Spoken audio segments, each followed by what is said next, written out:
This episode is sponsored by BetterHelp. When you feel like your best, fam, you can do anything. You can accomplish all those goals in your life, make sure your family's good, and even start, who knows, a mildly successful podcast. Sometimes life gets you bogged down. You might feel overwhelmed. You're not showing up every day the way that you want to. But working with a therapist can help you get closer to the best version of you. Because when you feel empowered, you're more prepared to take on everything that life throws at you. The benefits of therapy are endless. It's great to just check in with somebody who can give you some perspective on life. Make sure that you're meeting all the goals that you've set for yourself in life. So whether or not you've been in therapy, now could be the time to give BetterHelp a shot. It's convenient, flexible, affordable, and entirely online. Just fill out their brief questionnaire. You get matched with a licensed therapist. You can switch therapists at any time for no additional charge. Couldn't be easier. If you want an empowered life, therapy can get you there. So visit BetterHelp.com/madaboutmovies today to get 10% off your first month. That's BetterHelp, HELP.com/madaboutmovies. Are you still out in the Nard? Yeah, I am in the Nard. Man, Sweet. God, I gotta start calling it that. Yeah. The Nard dog. Surely everybody that lives in Oxnard calls it the Nard. I would assume. Ladies and gentlemen, get ready for some football. I'm Kent Garrison. And I'm Brian Gill. And this is Mad About... You sound insane. You realize that? Yeah. The whole world gone crazy! Seriously? It's showtime. Mad About Movies is your go-to podcast for all things cinema. We talk movie news, movie rumors, and we give you a detailed analysis of our chosen movie of the week. But don't worry, we will warn you when we go into spoilers. Remember to stay tuned till the end of each episode for our weekly recommends, in which we each suggest something that you need to check out ASAP. This week, we are focusing our efforts on what, Brian? Marvel's The Wolverine. I want to offer you a gift, Logan. You have a struggled long enough.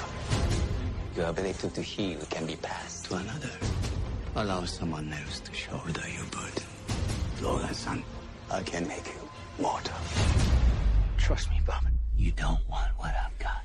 Now, I could have sworn, and correct me on this, Brian. Yeah. Could have sworn that this movie has already been made. Yeah, you would think that a standalone Wolverine movie from like 4 years ago would cover all things Wolverine, but you would be wrong. You would be wrong. So we needed another one. And I'm going to be honest, and I'm going to mention this up front before we get into movie news, rumors, and rumblings.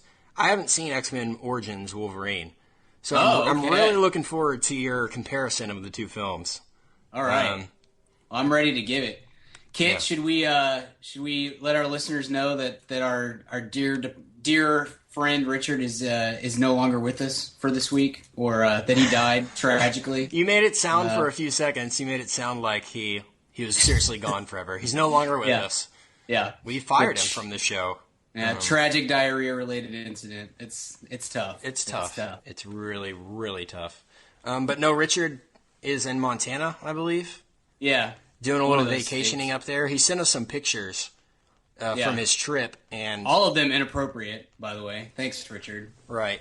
No, I prefer inappropriate. But I could have sworn that the majority of them were from National Geographic. I mean, they were copyrighted by the National Geographic Corporation. I mean, there's no way that he's actually there looking at those sites up there. But he's not able to be with us because apparently they haven't brought internet to Montana yet.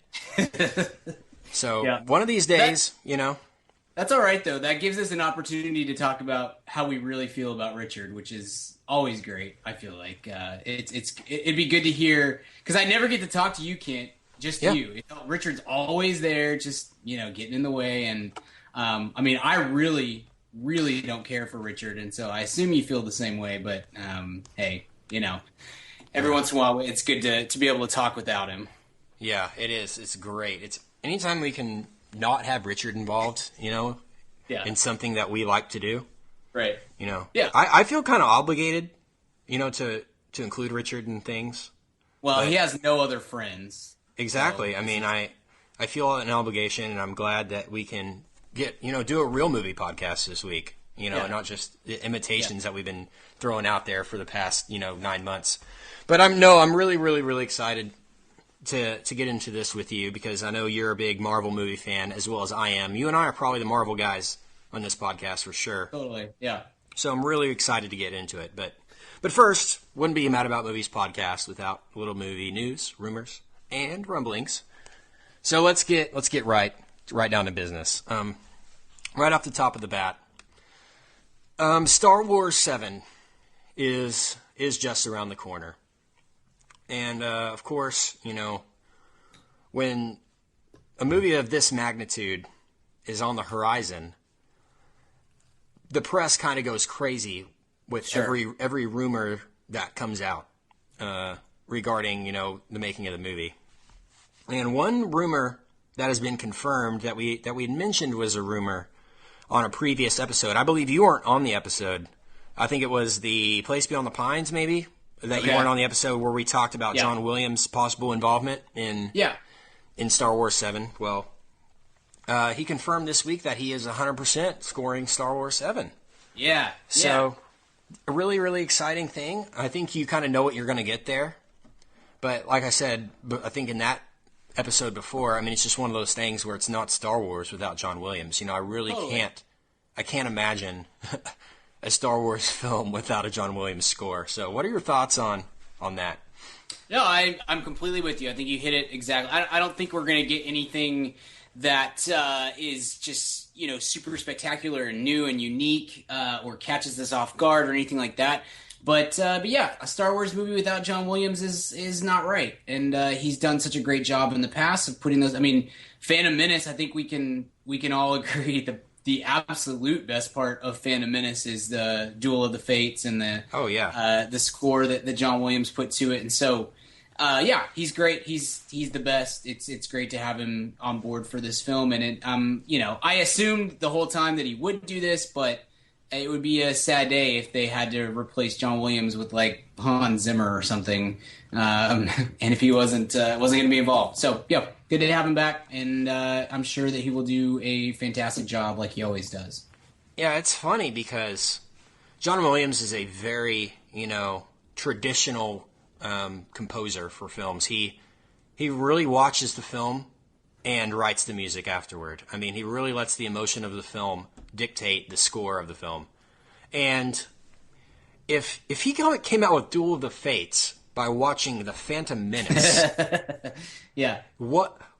just imagine what kind of score he's going to do for a film that's actually decent, And I'm predicting now that it's going to be a good movie, and we're going to talk a little bit more later about some more specifics about Star Wars 7. But I mean, putting him together with J.J. Abrams is, I think they might have worked together on Super 8, and don't quote me on that, but I think John Williams might have done the score to Super 8, which was good. And you might want to look that up, Brian, so I don't look like a fool. Sure. But I mean, imagine how great this movie is going to be, and just imagine the score that's going to come out of it. It's just going to be the icing on the cake for the movie. Although, I think Hans Zimmer has done great work in some of his other work, and he filled in great, I thought, for John Williams in Man of Steel, who John Williams had done the previous Superman scores, which were iconic, but I felt like Hans Zimmer kind of really made a name for himself. It didn't feel like it was lacking in the score at all. I felt the score of Man of Steel had a lot of strong moments in it. Yeah. But I'm really, really excited about, this score for Star Wars 7. I mean, it's weird to say that one of the most exciting things I'm excited about for Star Wars is the score. Sure. But I really, really am. I mean, it makes a huge difference, and I really can't wait. For the record, he did not do the Super 8 score, but I could have sworn he did. Oh well. It's Michael Giacchino. Okay, yeah, no, he did the Star Trek, and he's Abrams' guy. Yeah. Okay. Yeah. I always forget his name, and I don't know why I thought John Williams did that. But well, I was just going to say. I mean, I just Googled, score, Super 8, John Williams, and I got several results that are like reviews of the score, and they're all saying, is very reminiscent of a classic John Williams score. So I can, as a score connoisseur. Oh, no, what I'm thinking of. I'm thinking of E.T. That's what I'm thinking of. Because yeah. Super 8 and E.T. are basically the same movie. And both are awesome. And they're both awesome in different ways. But no, that's really exciting. So I just wanted to confirm that rumor for our listeners about John Williams. So let's get into some more Star Wars 7 news. Have you heard anything about the script that's been written?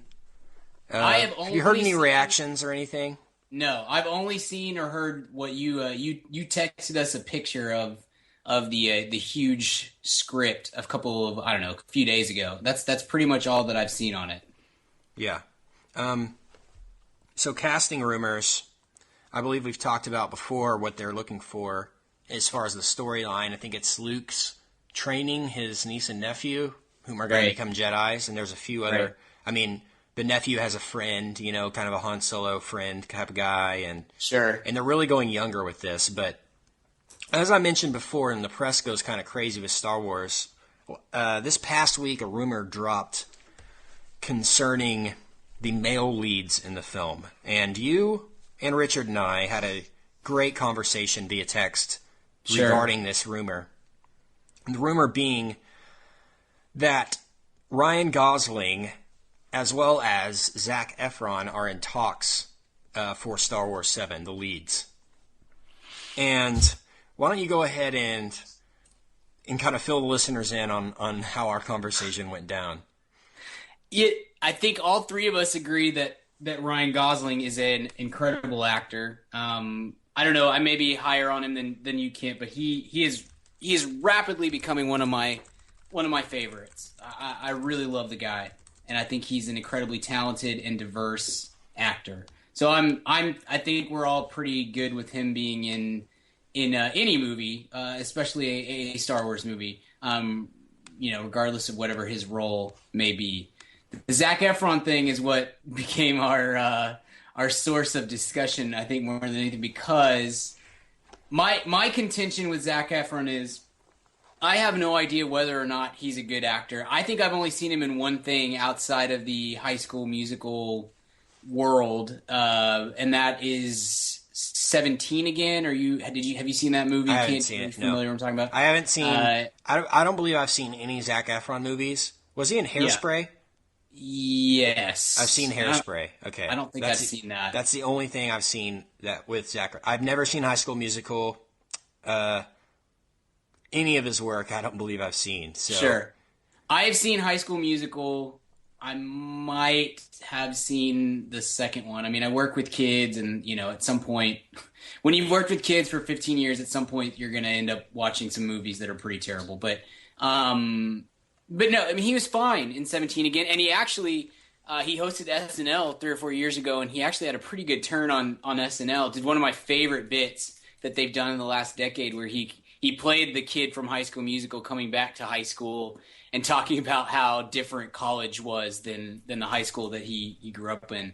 But all that to say, he could probably be the greatest actor in the world, and I don't think that I would be able to take him seriously just because of his background, because of what we know of him is this, over-the-top, ridiculous, Disney-fied musical bit. So I can't remember exactly where you came down on the conversation, but Richard contends that Zac Efron is actually a very good actor, and that he will be great for this role. Yeah. Where do I stand on this? What confuses me about your stance on this is, so you're saying even if Zac Efron pulls it off 100% and gives a great performance in Star Wars, you're still not going to like it?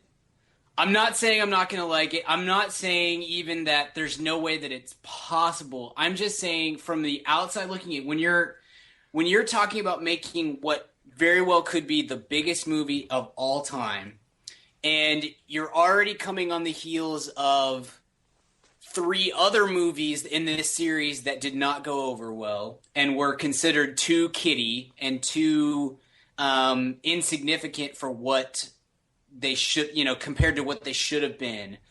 If you're gonna follow, if you're gonna make that movie and you're gonna follow those movies, and your lead or one of your leads is going to be the guy who made his name dancing and singing while playing in basketball games on High School Musical, I feel like you're putting your movie in a bad position to where it already has a strike against it going in. And maybe that's completely unfair to Zac Efron and to the movie itself, but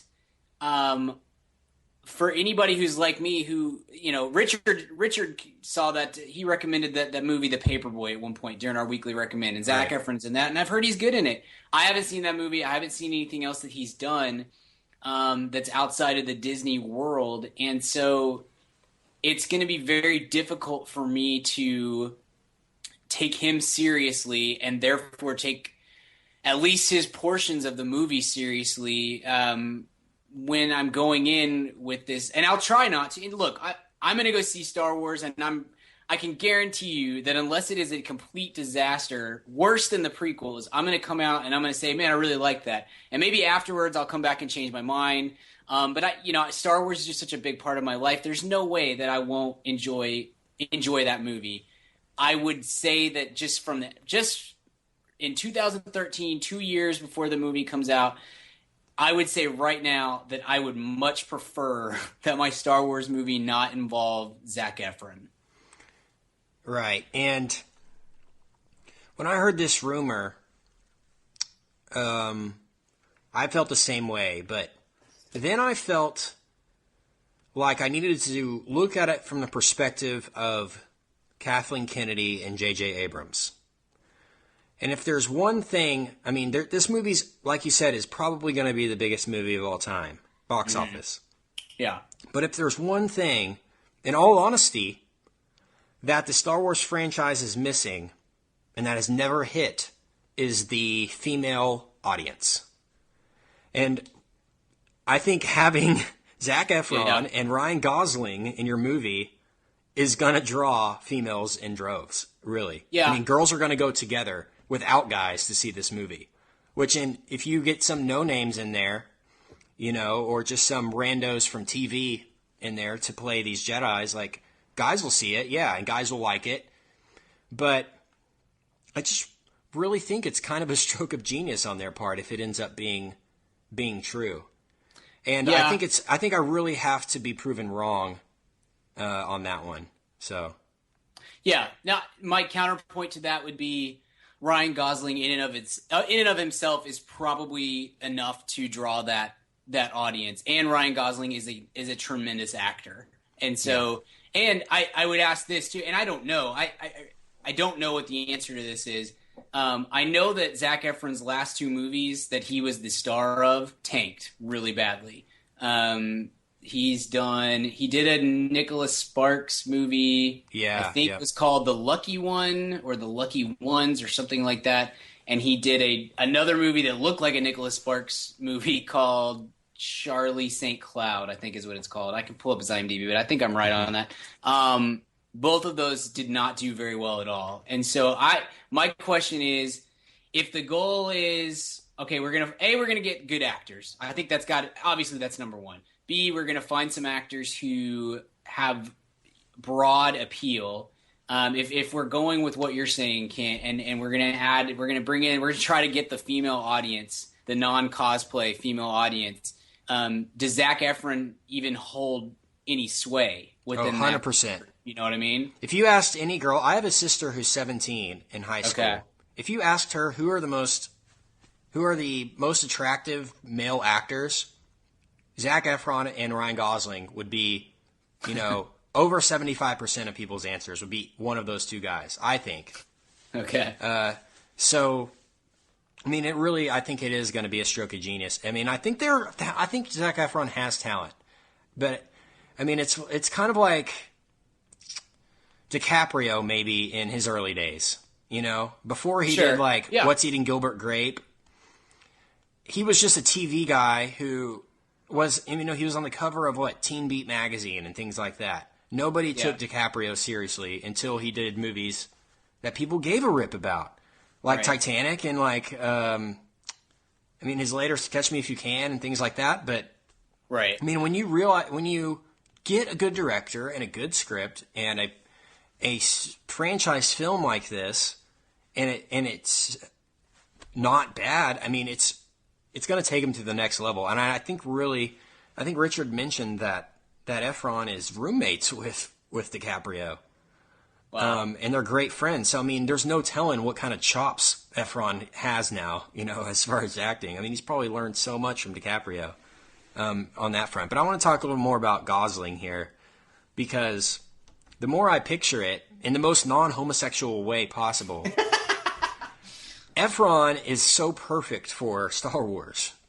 I mean, can you just imagine him in a Jedi's robe with the hood up, Yeah. I mean, he just has that anger in his face that you would need for a Jedi, and the demeanor of a Jedi. He really does. And I just think it's going to be electrifying to have him involved in this series. So, What are your thoughts on casting Gosling? I'm all for it. When we first talked about all this stuff, before we knew what the plot was kind of going to be, because I remember there was a while where we thought it might end up being a something that bridged the gap, maybe, or came closer to Return of the Jedi than what we're going to get, which seems like it's going to be. It seems like Episode 7 is going to be 30 years from the end of Return of the Jedi. For a while, we thought maybe we were going to have Han Solo and Luke Skywalker and Princess Leia and all these guys kind of recast with younger actors. And Gosling was my pick to play Han Solo. I love the guy. I don't know exactly where the turn came for me with him, because I wasn't that big of a fan of his for a while, but over the last 2 or 3 years, he has really, really risen up and become one of my favorite actors in Hollywood, and a guy who I think is just supremely talented. We've talked before about Drive, I believe, and Drive was my number one movie of 2011, and his performance was my favorite performance of the year as well. I was blown away by what he did in that movie, and the way that he was able to communicate so much with so few words, which is I think is such a powerful, cool thing that actors can do, or great actors can do, and I think he's great, and I mean, honestly, with him, whatever movie he's being added to, I feel like, okay, yeah, I'm good with that. It doesn't really matter what it is. And so, he's in my favorite franchise of all time, without any question. It's not even close. It's Star Wars. And you're gonna add Gosling to it. Great. Can you get like Gary Oldman too? Can you just fulfill all of my dreams? I'm 100% in on Gosling.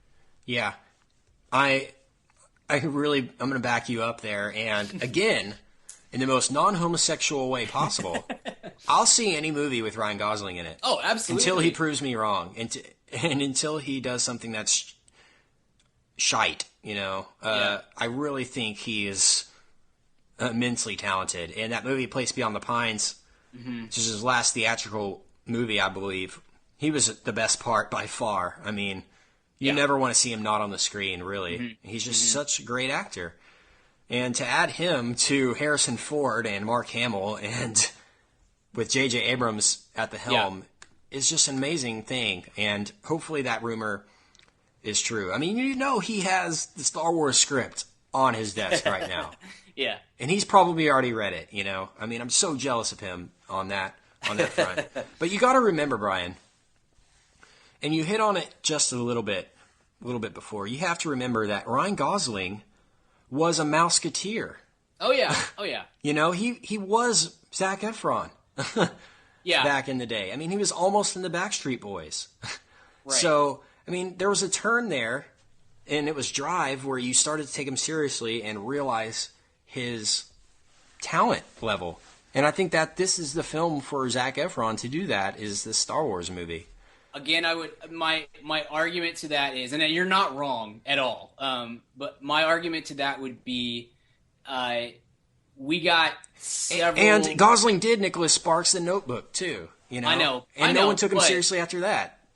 But he also did Half Nelson, Lars and the Real Girl, and Blue Valentine between The Notebook and Drive. And that I think that's what I'm missing on Efron.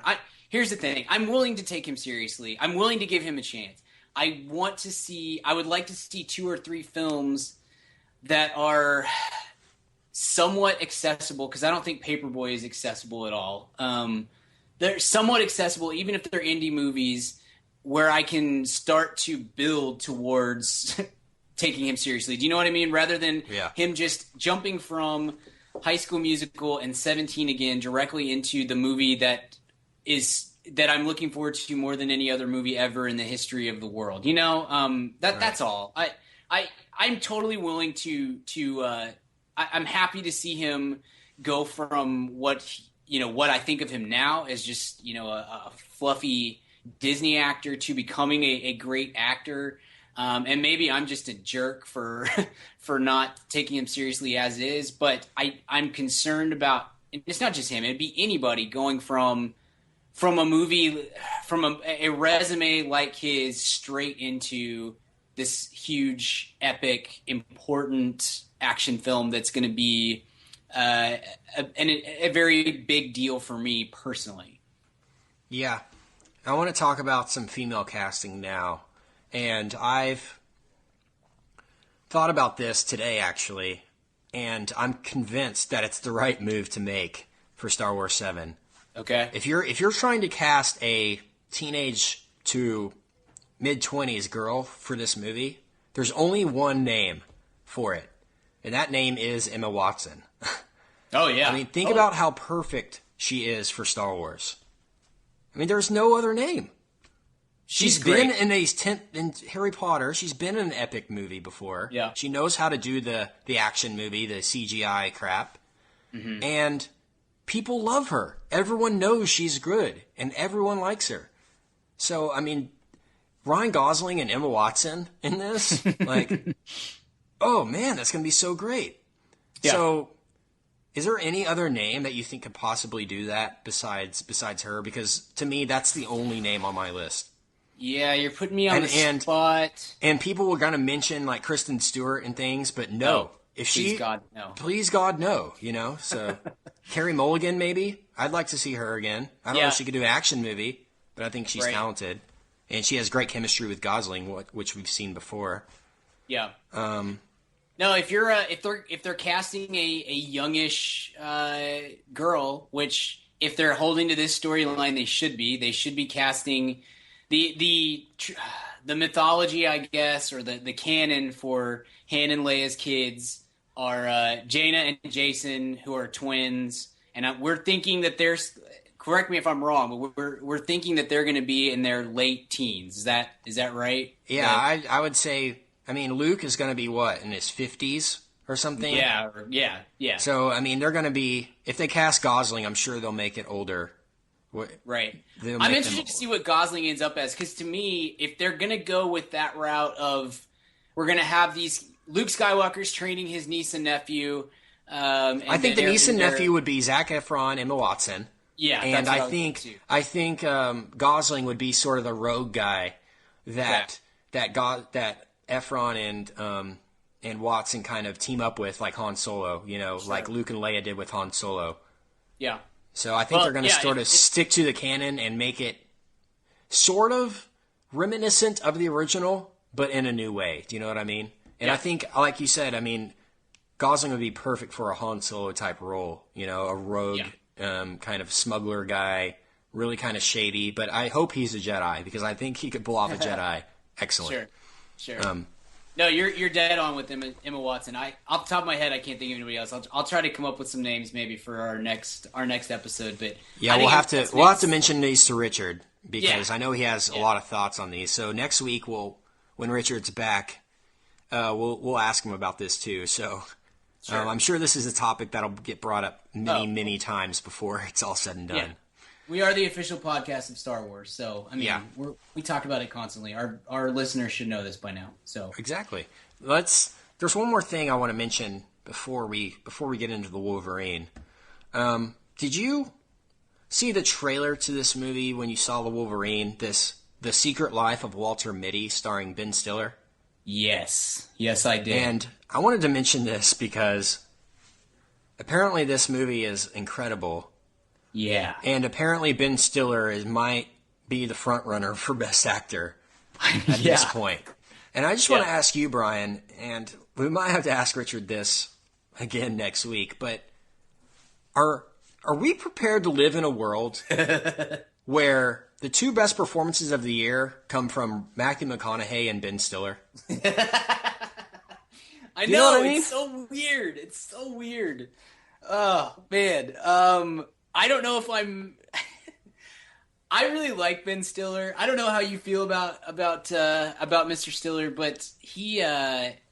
look, he does some really bad movies. There's no question. But I've always had a kind of a blind spot for him in that, not necessarily that I enjoy all of his movies, but I don't write his movies off the way that I will, like, I don't know, Adam Sandler is probably too easy of an example, but if Adam Sandler's going to be in a movie now, I just immediately say, oh, that's going to suck and I'm not going to see it, rather, having seen nothing about it.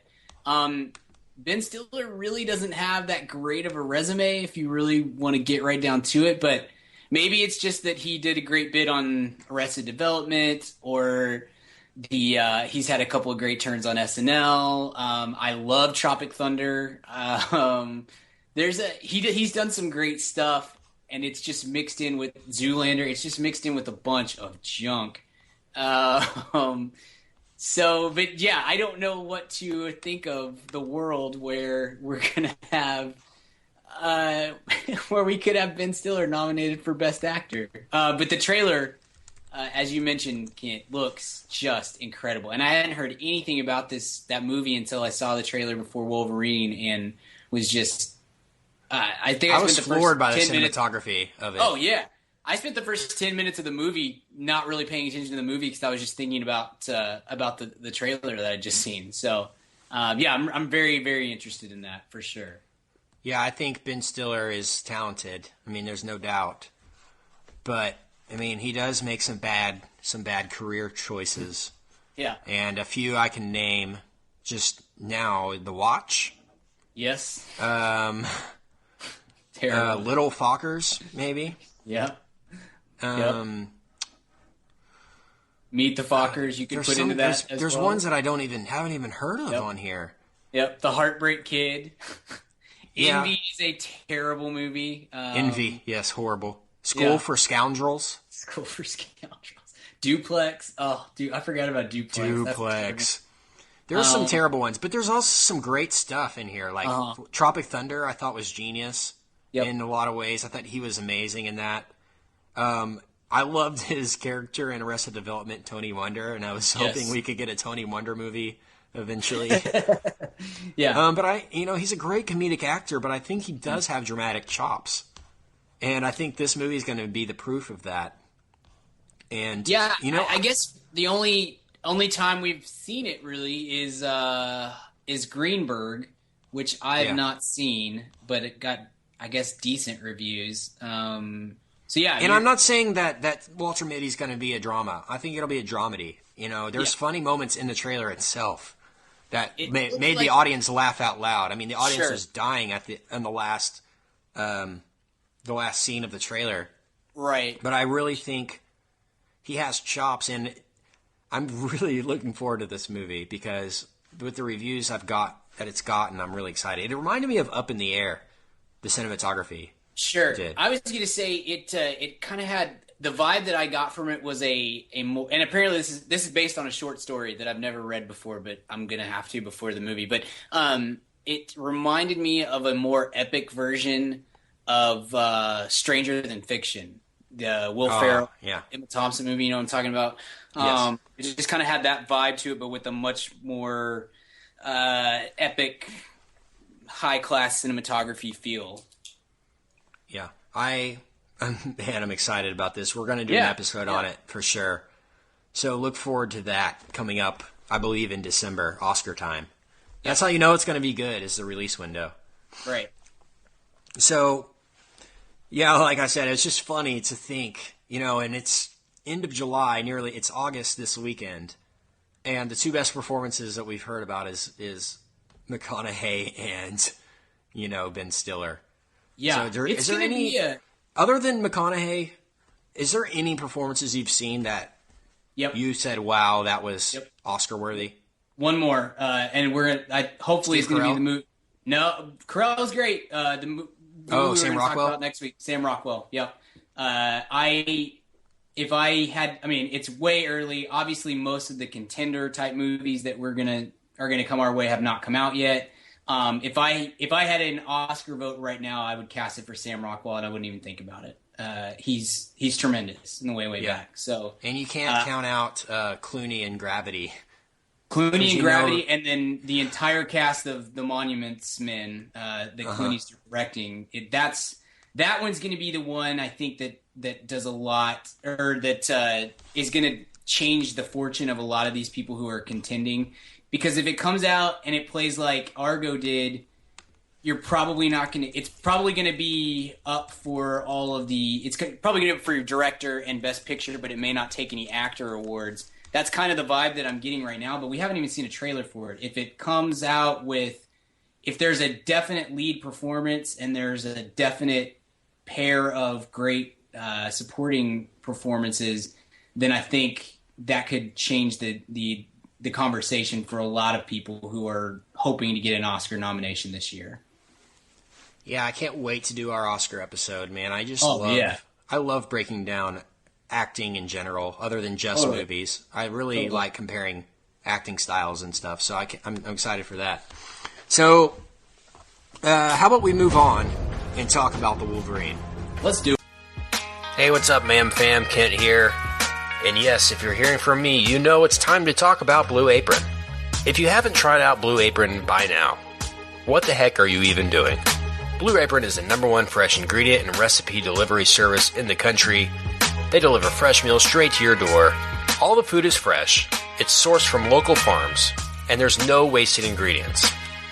I've been a Blue Apron subscriber for a long time now, and they have still, to this day, never let me down. There's tons of variety. Some featured upcoming meals include summer vegetable and egg paninis, soy glazed pork and rice cakes, skillet vegetable chili with cheddar drop biscuits, holy crap, and garlic butter shrimp and corn with green bean salad. So take it from me. Try out Blue Apron now. Go to blueapron.com/mad. That's blueapron.com/mad. Get 3 meals on us for free. Nothing goes better with a movie than dinner. So check out Blue Apron. blueapron.com/mad. Blue Apron, a better way to cook. Hey, Ma'am Fam, question for you. Do you own a small business, or are you a boss? Are you looking to hire awesome people, but you just can't find somebody to fill that role? Well, let me tell you about ZipRecruiter.com. With ZipRecruiter, you can post your job to 100+ job sites, all with one click. In fact, over 80% of jobs posted on ZipRecruiter get a qualified candidate in just 24 hours. Find out today why ZipRecruiter has been used by businesses of all sizes to find the most qualified job candidates with immediate results. That's why ZipRecruiter is different. Unlike other job sites, ZipRecruiter doesn't depend on candidates finding you. It finds them. Right now, you can post your jobs for free on ZipRecruiter by going to ZipRecruiter.com/mad. That's ZipRecruiter.com/mad. One more time, try it for free. Go to ZipRecruiter.com/mad. Thanks to ZipRecruiter for supporting this episode of the Mad About Movies podcast. Do it. My employer is dying. He wants to thank you for saving his life all those years ago. It's an honor to meet the Wolverine. That's not who I am anymore. Okay, Brian, here we go.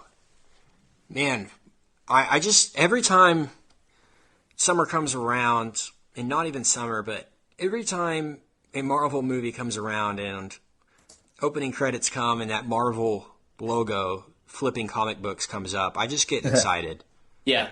It's one of the few moments in cinema anymore that, old school Disney used to do that back in the 90s. When you see that logo, you just know something great's about to happen. Sure. So I want you to talk about, first right now, talk to me about how much you liked or disliked X-Men Origins Wolverine. Okay, yeah. Look, I think I come down softer on that movie than most people. I own it. I didn't know that I owned it, but when I was preparing for the Wolverine, I thought, well, I probably should see Origins, and lo and behold, I had a copy of it sitting on my shelf. So it's a very flawed movie, and I know that it is not well liked within the fanboy or movie critic role. I'm trying to pull it up on Rotten Tomatoes to see what its score there was, but I know the fanboys were not. Yeah, 38% on Rotten Tomatoes. I don't think it's that bad. I don't think it's really. I don't think it's a good movie. It's not a movie that I want to watch over and over again the way I do the first two X-Men or X-Men First Class. But, it's... I don't think it's as bad as people make it out to be. It's fairly lifeless, and I think that's maybe what drives people a little bit crazy as far as it's concerned. It goes in a lot of directions. It doesn't have a lot of... It doesn't, for an origin story, it doesn't spend that much time building any character development or anything like that. Anyway, I don't think it's an awful movie. I get why people don't like it. But it's definitely... it's clear that the Marvel universe wants to pretend like that movie never happened. As in this movie that we're going to talk about tonight, basically doesn't reference it at all. And they just... I don't know. They just kind of try to pretend like it never happened and move along. So...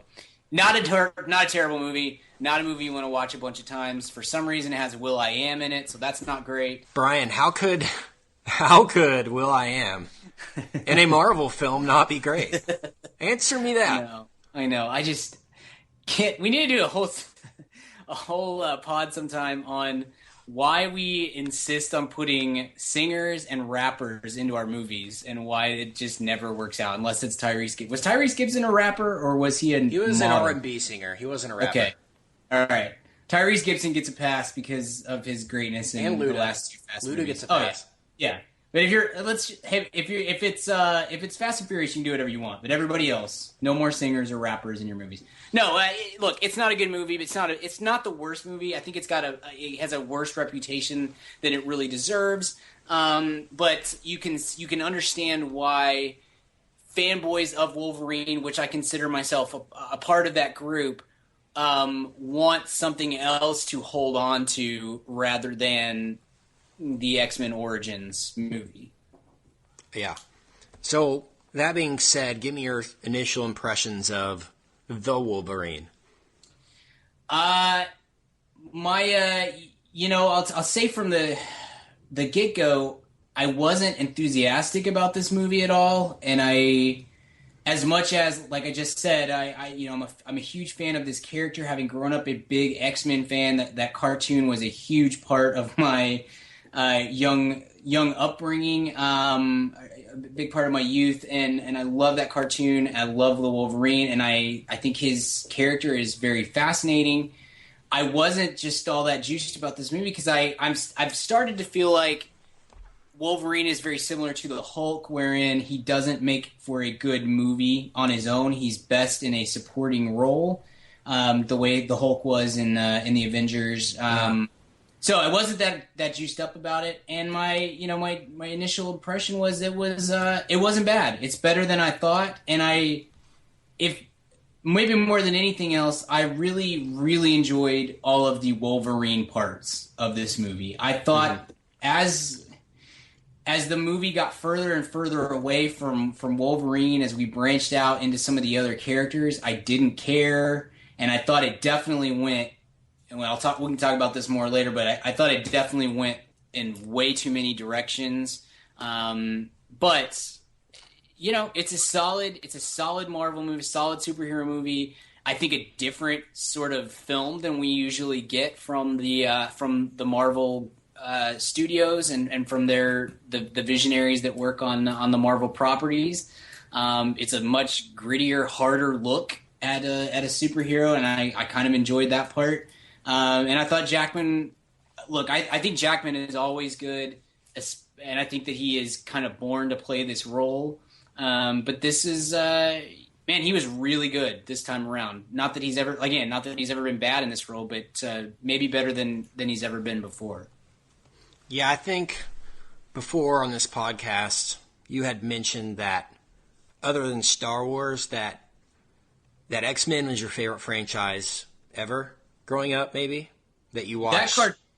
That cartoon was a huge part of my youth. I still love that. Occasionally I'll catch that cartoon on one of the random, cartoon channels on Dish, and I'll sit and watch it for hours. So I just think it's such a great cartoon, and one of the best examples, in my opinion, of it, whether film, TV, cartoon, whatever, of taking a comic book and translating it to a different medium, because they do such a great job of that with that cartoon. So yeah, huge for me just in general. But I've kind of soured on the franchise because of The Last Stand and X-Men or the Wolverine Origins and First Class, which I love, is such a different kind of movie. I think it has a different tone than the first two X-Men movies. Definitely a different tone than this movie, and a different tone than the cartoons. I think it's obvious to the listeners now that due to the fact that I haven't seen Origins Wolverine, I really wasn't jazzed for this movie at all. X-Men is fine to me. It's never something that I was super stoked about. Unlike the other Marvel work, being the Avengers, I'm much more of an Avengers guy than an X-Men guy. Sure. If I had to choose, but I really liked X-Men First Class, and I really think that they were going for sort of the same deal here with the Wolverine, especially the first scene of the movie being Nagasaki, right? Which, by the way, was breathtaking. It was unbelievable. That scene came, and I was like, "Oh my gosh, this movie is going to be great." But it kind of took a different path than I had expected, and it became much more of a kung fu movie, or a samurai movie than it did a X-Men movie. And I don't know if that was the right call there. What are your thoughts on that? No, I think you're right, and I think that, not to say it wasn't a decent movie, because it was, but it wasn't the path that I wanted going into the movie. I wanted more X-Men origin. No pun intended there.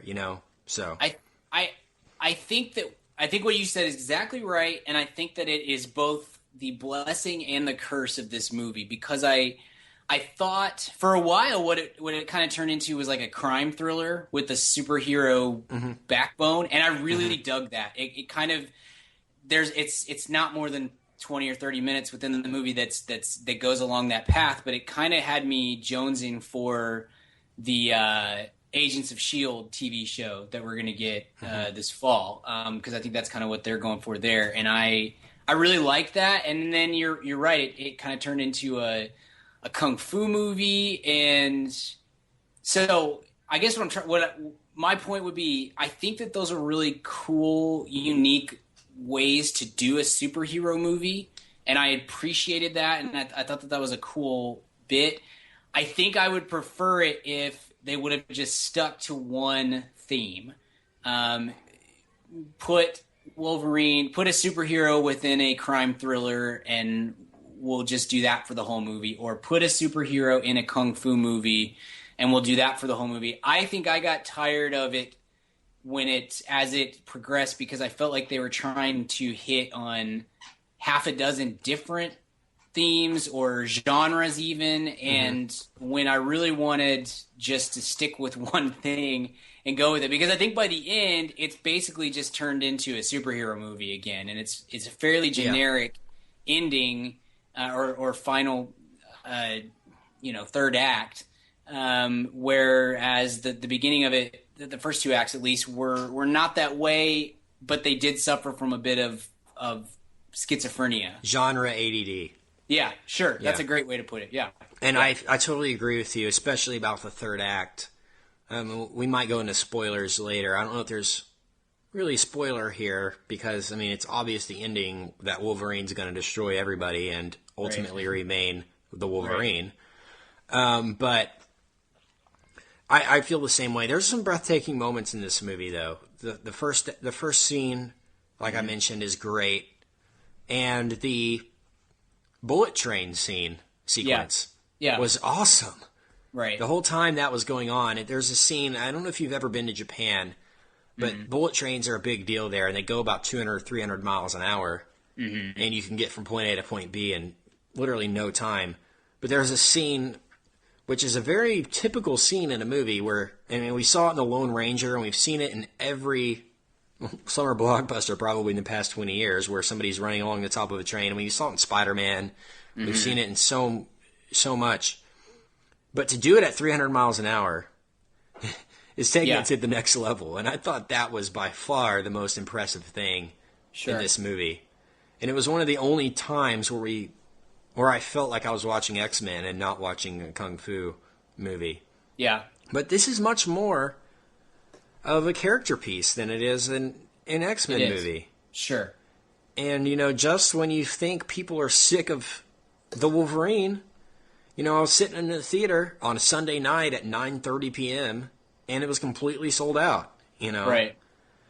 And it's just like this guy, Jackman, and this character just draws audience in droves, and there's really no stopping it at this point. Yeah. And so I think the fact that we didn't get another Wolverine Origins is cool. And I think some credit should go to the writers of this movie. It was it was definitely creative. You know, it definitely was not what anyone had expected. But I don't know if that's necessarily such a bad thing, because I felt like it worked in a lot of areas. But I do feel like it was just, I mean, to set it in Japan was so random. You know, I mean, no one going in probably thought they were going to go see a Japanese movie. You know, and not to say that Japanese movies are bad, because I'm huge. You know, I loved the Raid Redemption, and I liked Ong Bak and Ip Man and all that stuff. I mean, that stuff's awesome. But to combine that with Wolverine was really, really crazy. And I think maybe some of this will be clarified more once Days of Future Past comes out, which maybe that will happen. So I don't know there. You know, I think what this was all about, the more I've thought about this movie, is I don't know how much of what we got in this movie is even going to carry over to future X-Men movies, as much as I think that this movie was about trying to do right by the character. Trying to wipe the slate clean from the last Wolverine. I really think that was a big part of it, because to be honest with you and with the listeners, there's not a lot to build on from this movie. We'll talk about the credit sequence in a minute once we get to spoilers, but it's just in the movie as itself, there's not a whole lot from which that you can take and build into future movies. I mean, I guess they added a character to what could be a part of the X-Men world with Yukio. It seemed like they were going to team up pretty well for at the end of the movie. But regardless, I really feel like this is kind of an example of maybe what we can expect from the Star Wars universe and from future Marvel and DC, maybe DC, who knows with DC, but future Marvel releases where we get some standalone films that don't necessarily tie into the overarching story. Because, I mean, all of the Marvel movies that led up to Avengers, all of them were built specifically to build to the Avengers, right? I think we're about to get into a spot where we're going to have more of these movies where nothing that happens in the movie will go against the known canon of whatever franchise they're a part of, but maybe they're not necessarily intended to be another block in the Avengers or the another block in the whatever X-Men story. It's just a standalone with that character. So yeah. Anyway, I think that this is I think the main purpose behind this movie was we have the right actor to play this character. We have a character that everybody loves, but but the movie that we just did about him sucks. So let's just try to make something good. And if we're gonna do that, if we're gonna just try to wipe the slate clean, why don't we try something different and stick him in a strange setting and kind of do some weird's not the right word, but some different things with the script and take it in some different directions. And I think a lot of it's effective. It just, as you said quite perfectly, Kent, it's got genre ADD, and by the end of the movie's only like right at 2 hours long, and it feels much longer. It did. It felt so long. It felt never ending. There were your audible groans in the theater when another scene would start. It's like it really felt way too long, and but on a good note, there were several moments in this film that were hilarious. And I laughed out loud numerous times in this movie. I rarely do that in movies. I can walk out of a movie and think it was hilarious and not laugh one time in the theater. Sure. Do you know what I'm saying? Sure. Yeah. But I literally laughed numerous times in this movie, and I felt like it really hit on that stride great. Specifically the scene where he pushes the guy out the window and he lands in the pool. Yeah. Or when they're on the bullet train and they suddenly cut to inside the bullet train and there's a dude looking through the top skylight window at the fighting. Right. There's just small moments like that were so funny, and there's numerous others that have crossed my mind at this particular moment. You might be able to. No, those are the ones that come to mind, and you're right. And I think those are the moments where Wolverine is almost channeling kind of like a John McClane type of an attitude, and I felt like those scenes usually, or those moments usually came in very straightforward action movie-y type stuff, and I thought those were some of the best parts of the movie, was when we just focused on, let's make an action movie, and we'll even set it in a kind of a strange setting with the Japan and whatnot, and then we'll put a superhero into the mix, and I really liked those portions, I think, more than any of the rest of the film. Yeah, I do too, and the more I think about it, though, the more glad I am that this wasn't a typical X-Men movie. Do you know what I'm saying? Like, no one needs another X-Men Wolverine Origins or whatever. Right. Right. They had to do something different here. Yeah, I agree. So we'll have to see when Days of Future Past comes out what they end up doing. But do you want to mention anything you really, really liked about this movie that you just walked away, you were like, man, they really nailed it. I think I've hit on it. I really like Jackman in general, and I really like him in this His role. American accent is just perfect. It is. And he's just so great. You look at it, not to go back to Die Hard, but Bruce Willis is the perfect guy to play John McClane. It's not, there's nobody else that can fit that role. And I think that... I think Hugh Jackman and the Wolverine are the same, and I think he's just great in this role, and this is his best one. I liked the grittier tone to the movie. I do wish, however, that it. Look, I honestly wish it would have gone full bore and gone for an R rating instead of.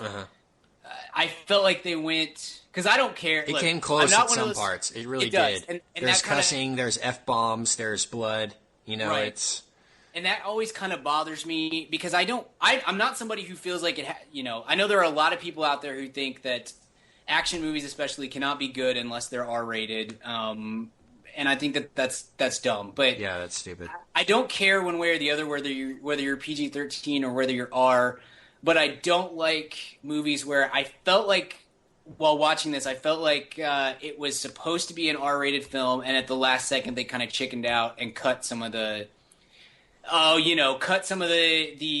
gore or the blood, or brought the camera angle up to where you can't see like the opening scene where where you can't see the guys getting stabbed or whatever. Yeah, that was just like Tarantino Pulp Fiction. Whenever Willis, not to mention Willis again, I guess this is a Willis podcast, where he stabs Ving Rhames with the sword. Yeah, right.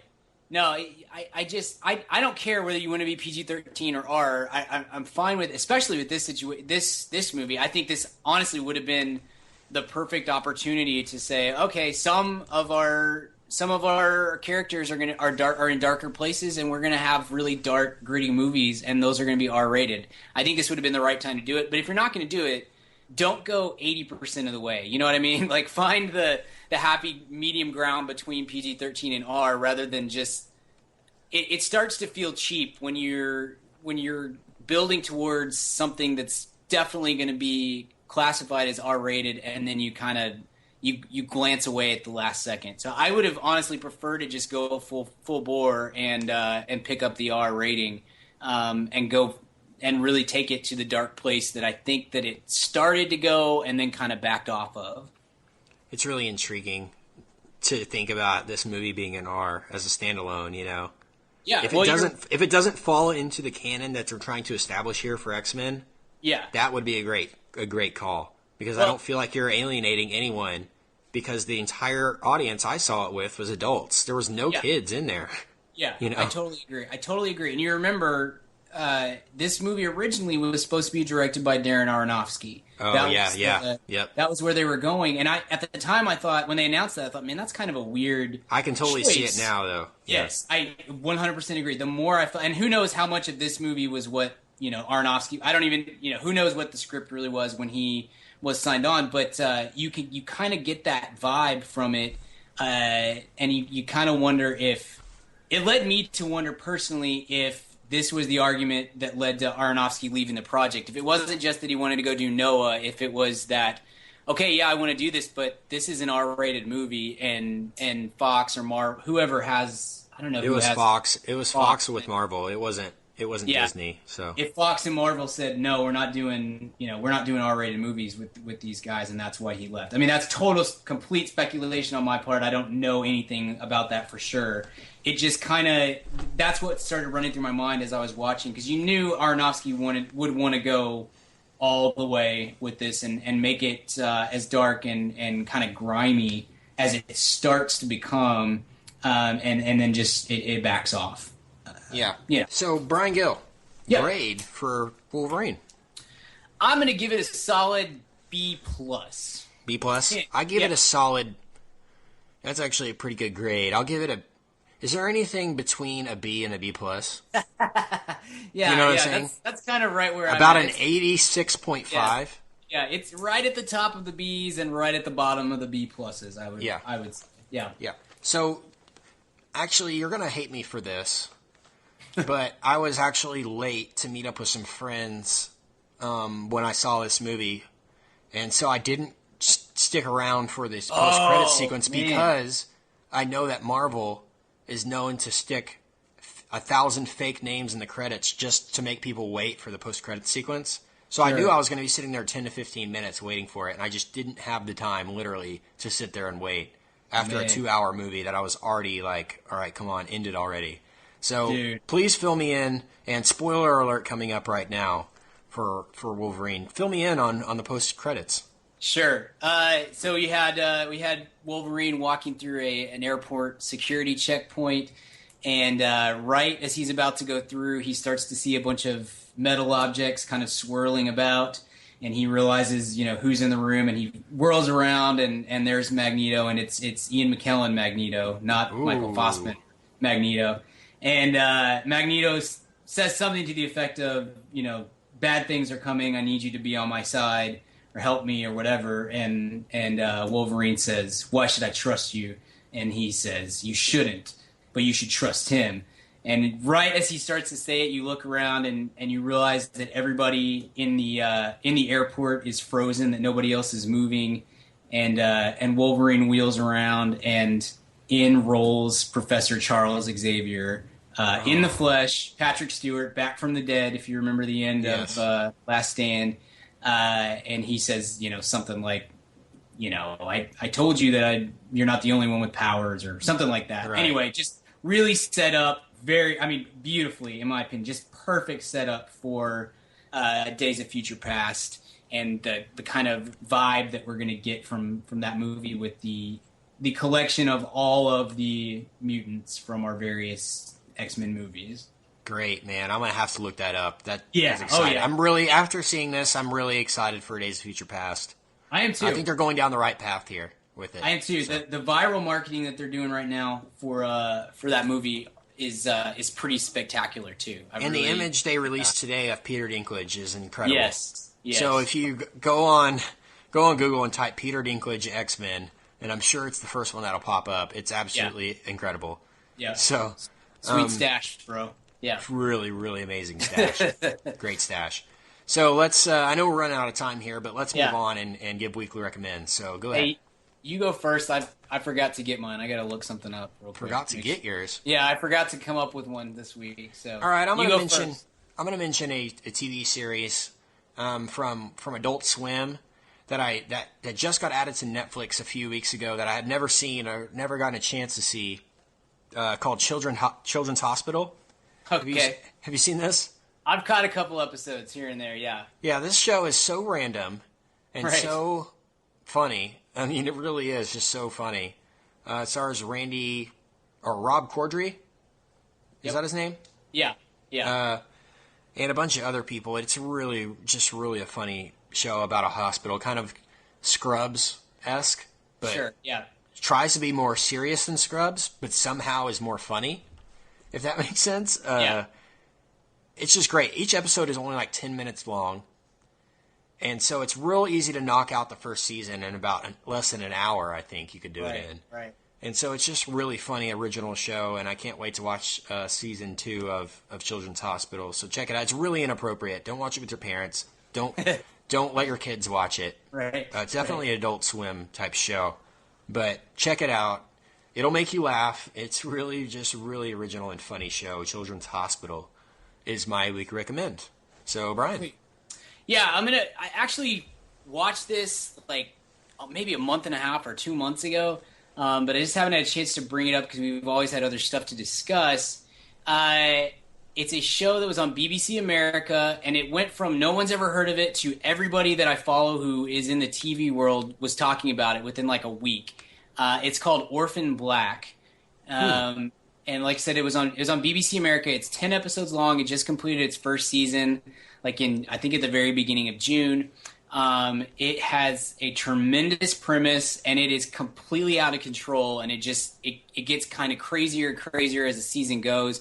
It's so much fun. But the idea behind it is you've got this kind of a con artist, somewhat of a junkie girl on the run named Sarah Manning, who sees a woman commit suicide. She jumps in front of a train or a train, and right before she jumps in front of the train, this girl looks at her and realizes that she looks exactly like her, like they're twins basically.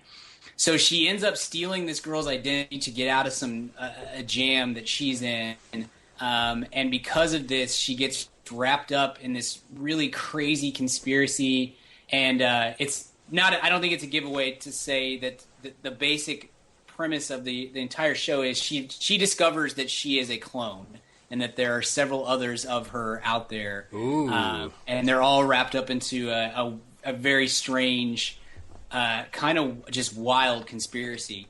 Tatiana Maslany is the main actress. She has been in nothing that you've ever seen or heard of before this movie or before this show. She plays, I think, 5 or 6 different characters, and she should have gotten an Emmy nomination. Honestly, I mean, she's incredible, and she gives each of these different versions of herself completely different personalities, and each of them quite. It's hard to explain without going into spoilers, but suffice it to say that you can tell the difference between her characters, even when one of her characters is pretending to be another character. It's very layered, really good. It's a fun watch, and it's also really intense and kind of gritty. And anyway, I loved it. I watched all 10 episodes in about 3 days. Is it on? Where can I find it? Is it on Netflix? Dude, I had to get it on demand. It's not on Netflix yet, but it did just finish its run. And so BBC and BBC America are pretty good about putting their shows on Netflix. So hopefully soon it will end up on Netflix. But if you have, I've got DirecTV. I'm sure it's on like Uverse or whatever. If you've got BBC America and you have access to the on demand there, find it, watch it. It's an awesome show, and I really loved watching it. Sweet, thanks for that. I know you'll love it, Kent, for sure. I'll check it out, man. I will. I always check out your recommends because it's always good stuff. But Brian, let me ask you this: where can I find more of your work online? You can find me on Twitter at bgill12, or you can find my writing at canbabiesdrinkredbull.com. You can follow Richard Barden. Let me mention Richard. You can follow Richard Barden at Richard Barden if you want to, even though he's not here. Still give him a follow. He's an okay guy. But you can find me on Twitter at Kent Garrison. You can find the show online at madaboutmoviespodcast.com. Find all our episodes on there for free, unlimited downloads and streaming and all that stuff. Find our weekly recommends on there. Contact the show on there. Find out more about the show on there. Go to madaboutmoviespodcast.com. Anything else you want to mention before we get out of here, Brian? No, next week I think we're going to be talking about The Way Back. So stay tuned for that one. We're all real excited to talk about that film. Summer movie season's coming to an end here in about 2 weeks with Elysium. I think that in our minds we mark the end of the summer with that movie. So following that, we're going to do a summer recap and have a good time and discuss our favorites of the summer. So on that note, until next time, we will see you at the cinema. Goodbye. Goodbye.